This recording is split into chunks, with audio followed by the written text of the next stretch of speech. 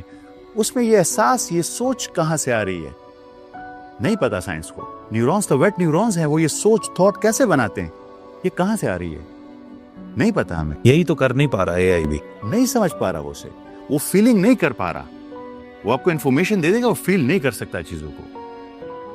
ہمارے پاس meta cognition ہے آصف صاحب، ان کے پاس نہیں ہے. پر میں پھر اپنے ٹریک پہ واپس آتا ہوں. میں تیسری چیز آپ کو بتانے لگا تھا، پر وہ پوری ہم نے جرنی کی، کائنات کو سمجھا تو ہمیں پہنچے کہ کوئی ہے جس نے یہ بنایا ہے. اور ہر ان بائے سائنسدان جو ہے، ہر ان بائے، وہ اسی کنکلوژن پر پہنچا ہے کہ کوئی ہے. اب میں قرآن کریم کی طرف آتا ہوں. جب آپ نے پہچان لیا کہ رب ہے، اس نے مجھے انٹیلیجنس دی ہے، اس نے مجھے فری ول دی ہے، وہ مجھ سے چاہتا کیا ہے؟ آپ کو پتہ ہے سورہ ماؤن کیا کہتی ہے؟ آیا تم نے اس شخص کو دیکھا ہے جس نے دین کو جھٹلا دیا ہے، دین کا انکار کر دیا ہے؟ وہ کون ہے آصف صاحب؟ جو یتیم کو دھکے دیتا ہے، جو مسکین کو کھانا کھلانے کی تلقین نہیں کرتا.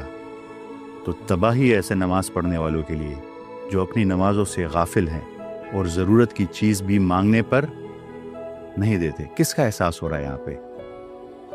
یتیم کا. کس کا احساس ہو رہا ہے یہاں پہ؟ مسکین کا. کس کا احساس ہو رہا ہے یہاں پہ؟ ضرورت مند کا. یعنی ہر وہ شخص جو ضرورت میں ہے، اس کی جان، ہر انسان کا جان کا، مال کی عزت کا خیال رکھنا. آپ کو پتہ ہے سورہ بقرہ میں ایک آیت ہے، آیت البر، نیکی کی آیت. تو کیا کہتی ہے؟ وہ کہتی ہے کہ لیس البر، نیکی صرف یہ نہیں ہے کہ آپ اپنا چہرہ مشرق اور مغرب کی طرف موڑ لیں، کیونکہ یہ اس ٹائم آئی تھی جب قبلہ اول سے ہم خانہ کعبہ کی طرف شفٹ ہوا تھا. نیکی یہ ہے کہ آپ ایمان رہے اللہ پر، اللہ کے فرشتوں پر، اللہ کی کتابوں پر، اللہ کے پیغمبروں پر. اور وہ مال جو آپ کو بہت پیارا ہے اسے خرچ کریں، پہلے اپنے قرابت داروں پر، رشتہ داروں پر، فیملی پر، بچوں پر، بیوی پر، بہن بھائیوں پر، ماں باپ پر، ان پر خرچ کریں مال جو آپ کو پیارا ہے. وَآتَ الْمَالَ عَلَىٰ حُبِّهِ ذَوِي الْقُرْبَىٰ. پھر یتیموں پر، کمیونٹی گڈنس، یتیموں پر، پھر مسکینوں پر، مسافروں پر، وہ جو قید میں ہیں. پھر اس کے بعد کہا کہ آپ نماز پڑھیں اور زکوٰۃ دیں. آپ سمجھ رہے ہیں میری بات کو؟ سورہ بلد میں کہا کہ ہم نے آپ کو 2 گھاٹیوں کا راستہ دکھایا، پر آپ نے مشکل گھاٹی کا راستہ نہیں چنا. وہ کیا ہے؟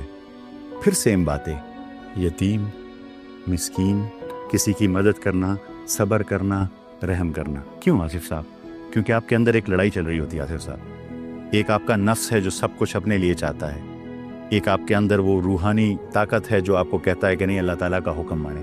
یہ ہمیشہ لڑائی چل رہی ہوتی ہے. آپ دوسروں کی مدد تبھی کر پاتے ہیں جب آپ اندر کی جنگ جیت جاتے ہیں. اللہ تعالیٰ آپ سے یہ چاہتا ہے کہ اب اللہ تعالیٰ کو ہماری عبادت کی کیا ضرورت؟ اللہ تعالیٰ تو یہ چاہتا ہے کہ اپنے آپ کو اور آپ کے آس پاس جتنے لوگ ہیں ان کی جان کو، مال کو، عزت کو نقصان نہیں پہنچانا. اللہ تعالیٰ کہتے ہیں کہ شریعت میں نے اس لیے اتاری ہے کیونکہ تم کمزور ہو، تمہارے لیے آسانی پیدا کروں. تم اگر یہ نہ کروں تو تم اپنے آپ کو نقصان پہنچاؤ گے. جس کام سے روکا ہے اس سے انسان کو نقصان ہوتا ہے. سائنس یا اس پر پہنچی ہے یا پہنچنے والی ہے. جس کام سے روکا ہے وہ اس سے یا کسی اور کو نقصان ہوتا ہے، کسی اور کی جان کو نقصان. اللہ تعالیٰ اتنی بڑی، اسے ہماری کیا ضرورت؟ نہیں ضرورت. آپ تو نماز تو ہمیں پڑھنے کا حکم ہی نہیں، ہمیں تو قائم کرنے کا حکم ہے. کیونکہ آپ کی جو اصلیت ہے اس سے آپ کسی وقت کے لیے کنیکٹ ہوتے ہیں. جیسے کمپیوٹر سرور سے کنیکٹ ہوتا ہے تو وائرس سارا اس سے صاف ہو جاتا ہے.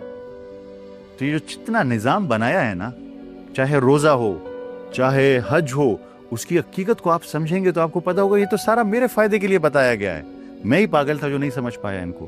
تو تیسری چیز آپ کو کیا کہا, اپنی لوگوں کی جان, مال, عزت, ضرورت مندوں کی, یتیموں کی, مسکینوں کی, اس کا خیال رکھنا ہے. کیا مانگ رہا ہے ہم سے اللہ تعالیٰ؟ کیا یہ آصف صاحب یہ وہ چیز نہیں ہے جو عام طور پہ بھی انسان کو کرنی چاہیے؟ کرنی چاہیے. میرا خیال ہے مسلمان نہ بھی ہو تو کرنی چاہیے. کرنی چاہیے, بنیادی فطرت کی چیزیں ہیں اور کرتے ہیں لوگ, اچھے لوگ کرتے ہیں. تو جب آپ نے اس آسمان اور زمین کو اسٹڈی کیا اور پہچان لیا کہ رب ہے, پھر اس کی اطاعت کرنی ہے. کیوں؟ کیونکہ اللہ تعالیٰ آپ سے بہت پیار کرتا ہے. وہ آپ کو جو بھی حکم دے گا وہ آپ کی بھلائی کے لیے ہوگا. اللہ تعالیٰ کو ہماری کیا ضرورت؟ ہاں یہ ہے کہ میرے پاس علم کم ہے, مجھے وہ اندازہ نہیں ہوتا کہ یہ کیوں میرے فائدے میں, مجھے لگتا ہے کہ یہ میرے نقصان میں. وہ میرے فائدے میں ہوتی ہے کیونکہ پرفیکٹ نالج کس کے پاس ہے؟ وہ اللہ تعالیٰ کے پاس ہے. اس کے لیے ٹائم یہ نہیں ہے کہ اسے یہ نہیں پتا کہ کیا ہونے والا ہے کیا نہیں ہونے والا, مجھے نہیں پتا ہے. تو پھر آپ نے اس کی انکنڈیشنل اطاعت کر لی ہے. آپ کے پاس پرفیکٹ نالج نہیں ہے, آپ پہچان کے کوئی رب ہے, انکنڈیشنل اطاعت. زبردست. آپ نے اتنا خوبصورت بیان کیا ہے نا قرآن کو کہ مقصد سمجھ آ گیا کہ ہم نے ریسرچ کیوں کرنی ہے. کیونکہ ہم ریسرچ کریں گے تو ہم آخر میں اس مالک کائنات تک پہنچیں گے جس سے ہم بے حد محبت کرتے ہیں, لیکن ہم جانتے نہیں ہیں کہ وہ کیا کیا کر سکتا ہے. تو پھر ہمیں پتہ چلے گا کہ ہم اس کی بڑائی کو بھی جانیں گے, اور پھر یہ پھر جتنے ہم سچ میں کہیں کہ الحمدللہ, الحمدللہ, پھر جب یہ لفظ ادا ہوں گے تو دل سے تعریف نکلے گی.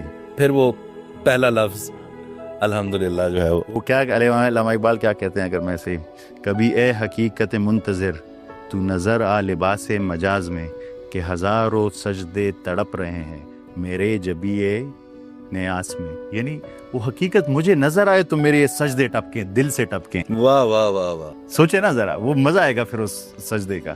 کیا بات.